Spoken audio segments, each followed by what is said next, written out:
이런 걸 말해야 되는지 어째야 되는지 잘 모르겠다. 근데 옛날 사람들 진짜 솔직하고 뭐 이런 건 있어요. 알아 하니? 아유, 막 너무 너무 집중도가 좋아지는데 바람을 잡아주니까.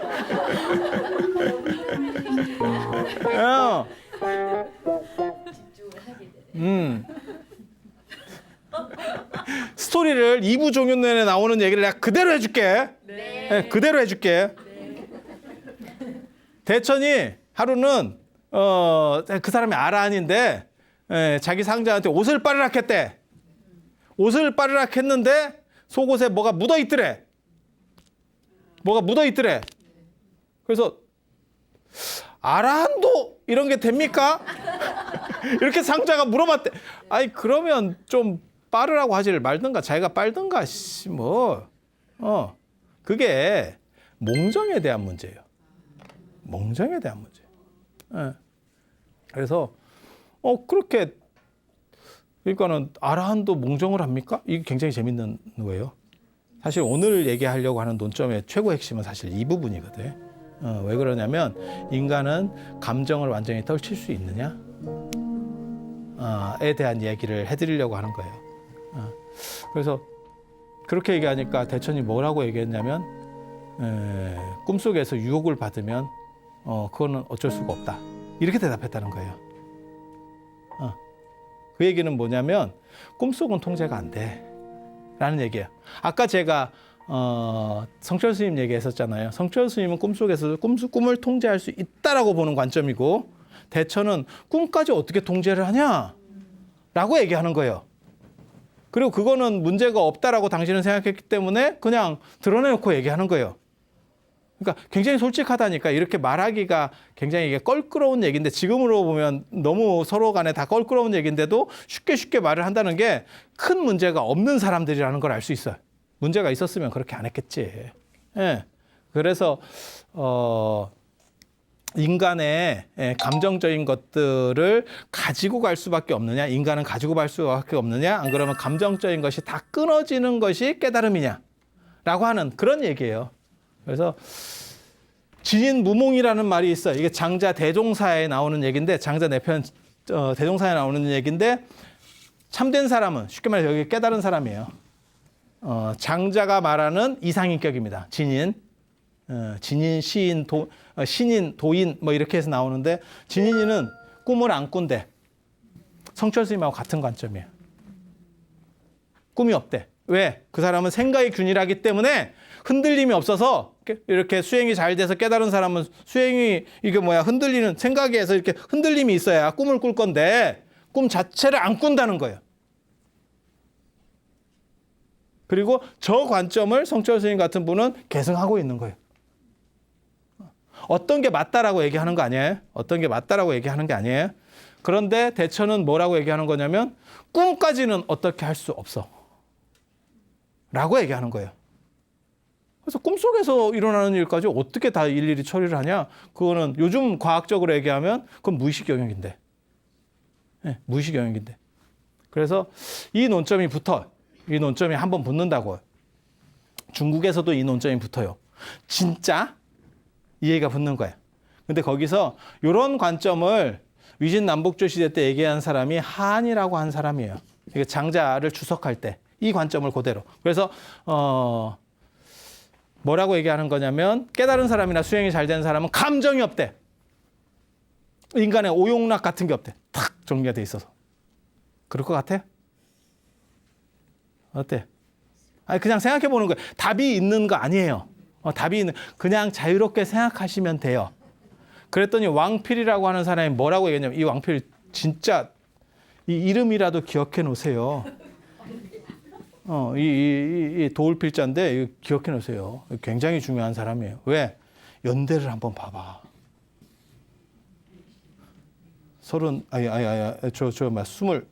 23세 죽었어요. 그렇잖아. 만 23, 일반 나이 24세 죽었어요. 24세 죽었는데 중국 역사상 가장 대단한 천재예요.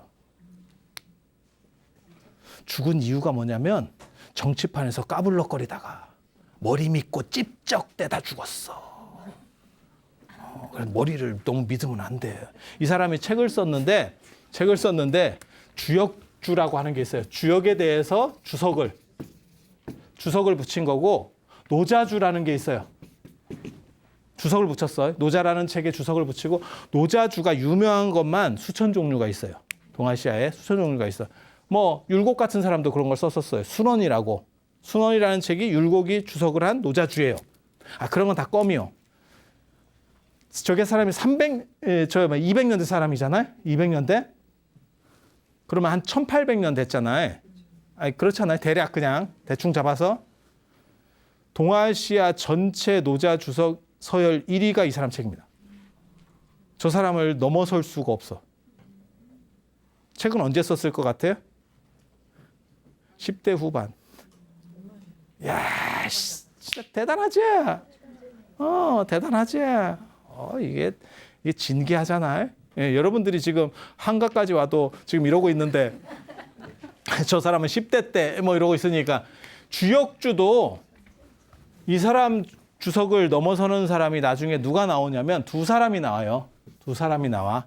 한 사람이 북송시대 때 정이천이라는 사람이에요. 이천의 역전이라고 하는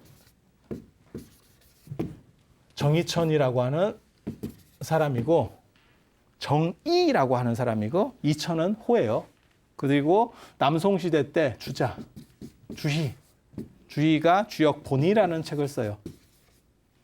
그래서 이걸 합쳐서 주역전이대전이라고 하는데 이 책들이 나오기 전에는 이 사람 걸 못 능가합니다. 그러니까 주역 계열에서는 지금까지도 서열 3위예요. 참 머리 좋지. 삼국지에 보면 진수의 삼국지에 보면 왕필에 대한 이야기가 나와요. 삼국지 연의 소설책 아닙니다. 역사책. 진수의 삼국지라는 진짜 역사책이 있어요. 소설책은 명나라 때 삼국지 연의라고 하는 거고요. 그건 완전히 다른 겁니다. 완전히 다른 책이에요. 제목만 같을 뿐이야. 근데 거기에 보면 뭐라고 나오냐면 왕필이 한이라고 하는 사람은 성인은 감정이 없어. 감정이 없어. 딱 균일한. 얼어붙은 호수물 같이 딱 그대로 부동이야. 이게 한이 장자설을 이용해서 이 얘기를 해. 그랬더니 왕필이 웃기지 마. 이런 얘기를 합니다. 성인도 감정은 있어. 단지 감정에 걸리지 않아. 이렇게 얘기합니다. 감정이 그 사람을 장애하지 않을 뿐이에요. 그 얘기 아세요? 백장야오라고 백장산에 가면 요 시대 이제 뒤로 가면 이게 이 얘기의 가장 결정적인 이야기가 또 나옵니다. 그게 당나라 때 백장회 스님이라는 분이 있었어요. 그 스님이 이렇게 법문을 하면 저 맨 뒤에서 노인 양반이 한 분이 계속 이렇게 앉아 있는. 저도 그 백장사라고 하는 데를 가봤는데 진짜 총구석입니다. 진짜 총구석. 근데 법문을 하시면 이렇게 여러 대중들이 쫙 모이는데 거기서 맨 뒤쪽에 언제나 노인이 한 명이 이렇게 있다는 거예요. 그러더니 하루는 법문이 끝나고 나니까 좀 스님 얘기 좀 할 수 있겠습니까? 이래가지고 뭔 얘기입니까? 그랬더니 자기가 이게 되게 재밌는 거다. 자기가 여우래.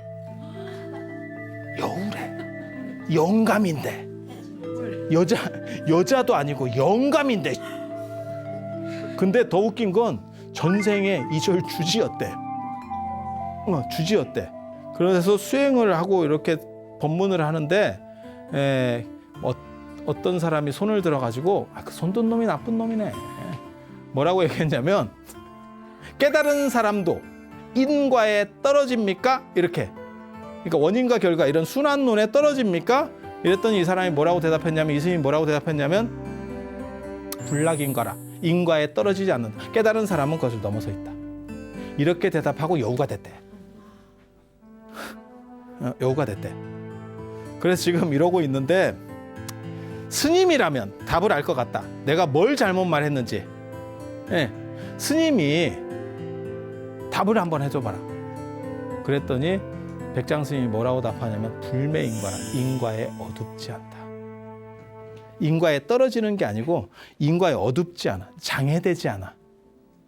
뭔 뜻인지 아세요? 못 알아듣겠어요? 못 알아들으면 간단한 설명을 해드릴 테니까 봐봐. 이거 제가 한절에 살 때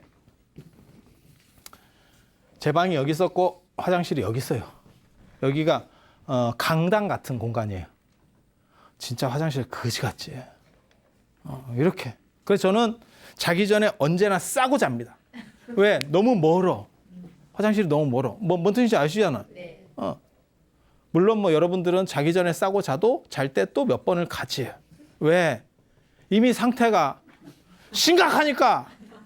하지만 저는 안 그랬습니다. 과거에는 안 그랬어. 그래서 그랬는데 하루는 이게 사람이 1년에 몇 번은 갑니다. 아무리 그래도 1년에 몇 번은 밤에 가는 일이 벌어져요. 그런데 이게 너무 머니까 그 다음에 갈 때 이렇게 정신 차리고 불 켜고 이러면 이게 참게. 그래서 그냥 졸면서 갔다가 오려고. 나는 저 지리를 정확하게 아니까. 저 공간을 정확하게 이해하고 있으니까. 그렇게 해서 졸면서 가다가 어떤 놈이 상을 펴놔가지고 거기에 정갱이를 찧었는데 진짜 억소리도 안 나고 꼬꾸라져가지고 내가 졸면서 걸어가다가 상에 받고 억소리도 안 나게 꼬꾸라져서 누가 옆에 와서 얼마나 아프세요? 그러면 좀 덜 아픈데 혼자서 구르고 있는데 너무너무 아픈 거예요. 슬프기도 하고. 이런 게 인생인가? 뭐 이런. 뭔 뜻인지 아시겠죠? 그래서 불을 켜보니까 여기에 상이 이렇게 깔려 있더라고요. 원래는 상을 깔아놓는 데가 아니에요. 근데 아마 뭔 행사를 하고 안 치웠는가 봐. 그리고 그 다음 날에도 행사가 있었는가 봐.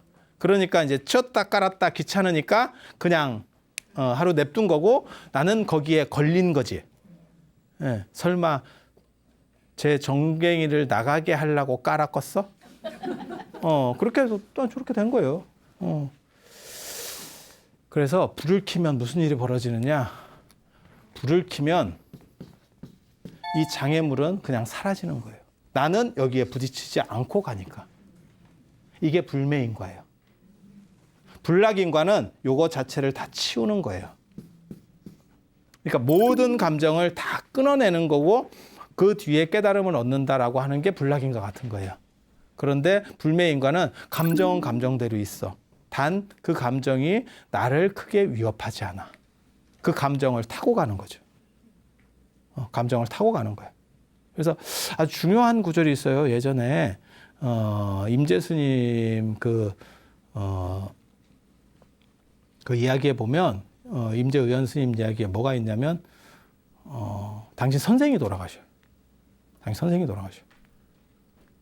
그러니까 당신 선생이 돌아가시니까 막 곡을 하고 있었다는 거예요. 그러니까 다른 사람들이 문상을 오잖아요. 문상을 와가지고 깨달은 사람도 그렇게 슬픕니까? 이렇게 물어봤다는 거예요. 깨달은 사람도 울어요? 이렇게. 실제로 부처님이 열반하셨을 때 제가 전에 말씀드렸는데 두 종류의 사람이 있었어요. 한 종류의 사람은 덤덤한 사람. 한 종류의 사람은 슬퍼하는 사람. 슬퍼하는 사람은 깨닫지 못한 사람이고 덤덤한 사람은 깨달음을 얻은 사람이에요. 근데 임재스님이 뭐라고 답하냐면 한참 이거 막 대성통곡을 하다가 한참 이렇게 울다가 옆에서 깨달은 사람도 웁니까? 이렇게 되게 옛날 사람 재밌지 않아요?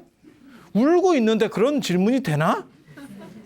이게 분위기 파악해서 좀 물어볼 것 같은데 옛날 사람들이 그런 쓸데없는 걸 그때그때 잘 물어보더라고요. 그랬더니 임재스님이 뭐라고 답하냐면 슬픈데 어떡하나? 그 얘기는 뭐냐면 거울과 같다라는 게 선종에서 말하는 거예요. 거울은 이쁜 사람이 오면 이쁜 사람을 비춰주고 그다음에 못생긴 사람이 오면 못생긴 사람을 비춰주고 남자가 오면 남자를 비춰주고 도둑이 오면 도둑이를 비춰주고 그 흔적을 남기는 게 아니고 끝나면 끝.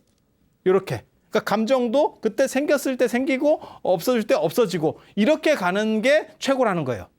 지금 그렇게 얘기하는 거예요. 임재는. 그러니까 그런 사람에게 있어서는 감정이 휘둘리는 게 아니지. 근데 우리는 감정이 어떻게 폭발을 하면 어떤 일이 벌어지냐면 멈출 수가 없지. 제어가 안 되는 거지. 그 다음에 한동안 제어가 안 되는 거지. 그래서 감정이 없는 사람이 아니고 감정이 나를 어떻게 이끌어갈 수 없는 사람을 깨달은 사람이라고 보는 게 왕필에서 시작되는 거예요. 저 구절이 굉장히 중요한 구절이에요. 굉장히 중요한 구절이에요. 그래서 어떤 얘기가 되냐면 군자는 쉽게 말해서 진이는 밤에 꿈을 안 꾸는 게 아니고 꿈은 꾸지만 그것에 장애되지 않는다. 이렇게 가는 게 하나의 관점인데 되게 재밌는 거는 이게 여소유라고 하는 건데 남은 유혹이 있다. 여기서 말하는 거는 이게 통제가 잘 안 된다는 거죠. 자기가 통제가 안 된다는 거죠. 통제를 충분히 할 수 있어? 라고 하는 논점은 없었어요. 그런데 한 가지 분명한 거는 아라한도 문제성은 존재해. 그러면 아라한이 최종 이상인격이 될 수가 없다라고 하는 거예요. 그러면 또 다른 이상인격이 등장을 해야 돼. 그러니까 대승불교의 시작은 사실 이런 데서 벌써 나오기 시작하는 거예요. 그리고 아라한에 대해서도 의심을 갖기 시작하는 거고. 저도 아라한에 대해서 생각보다 많은 의심들을 했었거든요. 그래서 그런 얘기 제가 전에도 해드렸잖아요. 아라한이 된다 그래서 머리 나쁜 사람이 갑자기 머리가 좋아지고 그 다음에 인물 상태가 안 좋은 사람이 갑자기 인물이 좋아지고 인물이 바뀌겠습니까? 수행해서 깨달으면 얼굴이 장동건이 되나? 갑자기? 하루아침에? 그렇게 될까? 머리는 좋아질까? 똑같아요. 정답은 똑같아요. 그건 답이 있는 문제입니다. 정답은 똑같아요. 얼굴이 안 바뀌듯이 지능도 안 바뀌어요. 단 그 사람이 행복하냐 안 하냐의 차이가 있는 거예요. 행복하냐 안 하냐의 차이가 있는 거예요. 그래서 이 아라한에 대한 의심을 가지고 여기서는 뭐라고 그러냐면 이 대천을 지지하는 사람이 있고 야 저건 틀렸어 라고 말하는 사람이 있었다는 거예요. 그래서 부파가 나뉘게 됐다. 이부종윤전이 말하는 건 그거예요. 그래서 두 가지 논점을 알 수 있죠. 하나는 생활상에서의 문제. 그게 야사의 14입니다. 생활상의 차이 때문에 결국 깨졌다. 왜 이혼했습니까? 이랬더니 우리는 사는 방식이 달라요. 성격 차이입니다. 여기는 성격 차이. 이거는 뭐예요? 뭐라고 얘기하는 거냐면 여기서는 왜 깨졌습니까? 서로 생각하는 관점이 달라요. 성격 차이는 사소한 거고 관점은 지향하는 바가 다른 거예요. 완전히.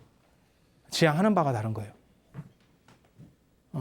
그래서 이거는 도저히 살 수가 없어요. 라고 말하는 거예요. 여러분은 어때요? 이 둘 중에 성격 차이라는 사소한 게 문제가 될까? 관점이라고 하는 큰 게 문제가 될까? 근데 사람들은 뭐라고 얘기하는 거냐면 맨 처음에도 제가 말씀드렸지만 사소한 게 누적됐을 때 오히려 깨지기 쉽다는 거예요. 큰 거는 어떻게 이렇게 화해가 된대. 그러니까 싸움 같은 것도 마찬가지예요. 싸움 같은 것도 마찬가지예요. 친구도 큰 싸움이 하나 벌어지면 안 보거나 화해되거나. 근데 사소한 게 계속 가족 간에 누적되잖아요. 이거 미친다. 미친다. 그래서 그런 차이들이 있어요. 그런 차이들이 있어요. 그래서 야사의 14 말고 대천의 오사라는 것도 있었고 이 대천의 오사에는 뭘 볼 수 있느냐? 두 가지를 볼 수 있다. 아라한의 관점이 흔들린다. 흔들리고 있다는 거 한 가지. 그리고 인간을 감정을 용인하려고 한다. 감정을 용인하려고 한다. 인간의 감정을 용인하면서 중생을 구제하겠다라고 하는 집단이 있어요. 그게 대승불교에서 말하는 보살입니다. 가장 대표적인 게 대비관세음 보살, 대원본전 지장보살. 감정적인 걸 가지고 살살살살 이제 구제의 대상으로. 그리고 인간이라고 하는 거는 감정을 완전히 극복할 수는 없어요. 왜? 인간은 원래 동물에서 진화한 진화론을 수용한다면 그래서 감정을 완전히 끊는다고 하는 것이 사실상 가능한 얘기는 아니에요. 과학적으로 보면. 왜? 이거는 어떻게 보면 이성보다 더 본질적인 거거든요. 그래서 그런 얘기가 있어요. 대진이라고 하는 청나라 철학자가 뭐라고 얘기했냐면 굉장히 재밌는 얘기입니다. 감정적인 거나 이런 것들은 하늘이 나에게 부여한 거고 태어나면서부터 나에게 존재했던 거고, 그런 감정을 조절하고 이성적으로 하라고 하는 것은 성인이, 쉽게 말해서 공부하는 사람들이 나에게 가르쳐 준 거야. 나는 하늘이 더 본질적이라고 생각하기 때문에 하늘을 따르고 성인을 버리겠다. 이게 굉장히 멋있는 말이거든요. 요즘으로 말하면 어떤 일이 벌어지냐면 감정에 충실해가 되는 거죠. 단 감정에 충실하지만 문제는 그 감정이 나를 장악해서 잡아먹으면 안 돼.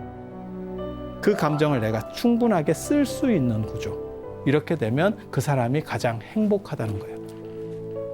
그래서 이런 행복의 문제를 생각해 볼 수 있는 게 대천의 오사, 그 다음에 대승불교과의 연결점까지.